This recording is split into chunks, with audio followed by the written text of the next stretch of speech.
Assalamualaikum warahmatullahi wabarakatuh. Nama saya Desyana Pratiwi Azahra, perwakilan dari kelas 12 MIA 1 yang di sini mengikuti lomba storytelling untuk memeriahkan Hari Bulan Bahasa. Di sini saya akan menceritakan tentang Sumpah Pemuda.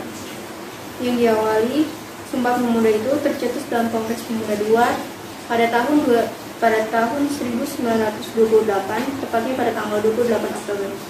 Namun, 2 tahun sebelumnya, seperti diungkap Sudio lewat buku Perhimpunan Indonesia, sampai dengan lahirnya Sumpah Pemuda yang diterbitkan pada tahun 1989, telah dilakukan Kongres Pemuda I, mulai dari tanggal 30 April hingga 2 Mei 1926 di Jakarta.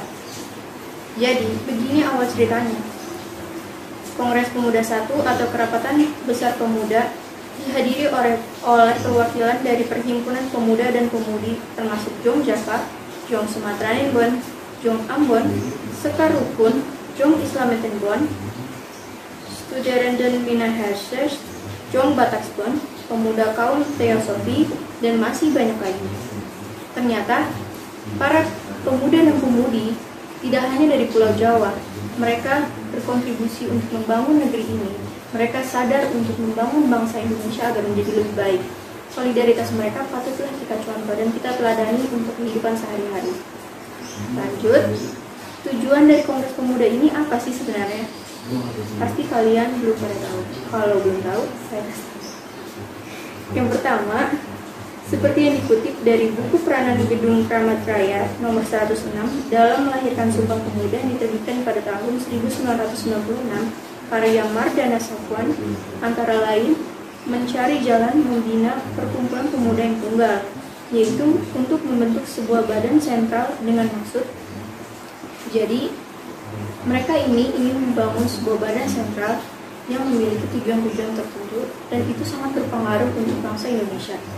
Tujuannya antara lain, yang pertama, untuk memajukan persatuan dan kebangsaan Indonesia, serta yang kedua adalah demi menguatkan hubungan antar sesama perkumpulan pemuda kebangsaan di tanah air.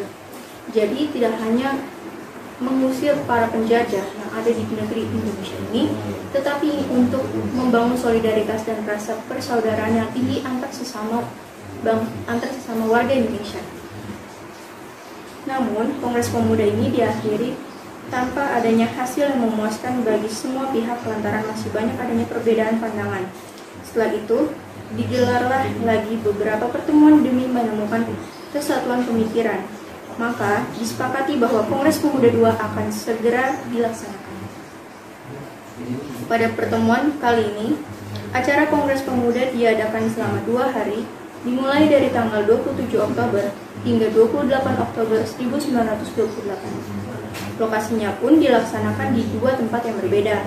Yang pertama, lokasinya berada di Gedung Pemuda Katolik atau yang disebut dengan Gedung Katoliki Sjongelingenbon, dan lokasi yang kedua yaitu Gedung Unsjapa.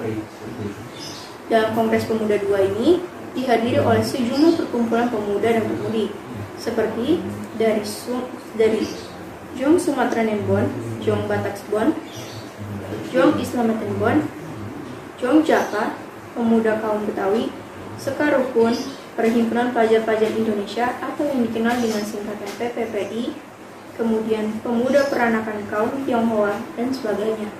Ini membuktikan bahwa para pemuda dan pemudi pada masa itu benar-benar ingin membangun bangsa untuk menjadi lebih baik, ingin mengusir para penjajah agar tidak ada lagi yang namanya kesakitan jiwa yang direnggut hak kebebasan sebagai manusia untuk tetap hidup di negeri ini.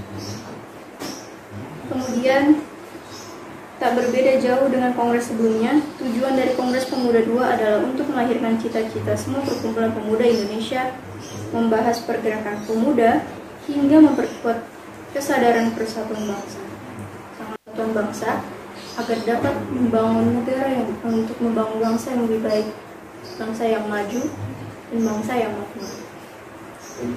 Usai membahas segala permasalahan, para pemuda yang hadir dalam kongres itu pun menyepakati 3 butir sumpah pemuda, yakni Yang pertama, kami putra dan putri Indonesia mengaku bertumpah darah yang satu, yaitu tanah air Indonesia. Yang kedua, kami putra dan putri Indonesia mengaku berbangsa yang satu, bangsa Indonesia. Yang ketiga, kami putra dan putri Indonesia menjunjung bahasa persatuan, yakni bahasa Indonesia.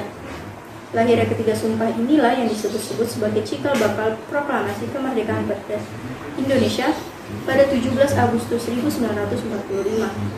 Alasannya, dengan adanya momen bersejarah Sumpah Pemuda ini, menggelorakan semangat persatuan para pemuda dan pemudi dalam melawan kolonialisme yang ada di tanah air. Susunan Panitia Kongres Pemuda 2, pasti kalian pada penasaran kan siapa saja sih orang-orang yang termasuk dalam panitia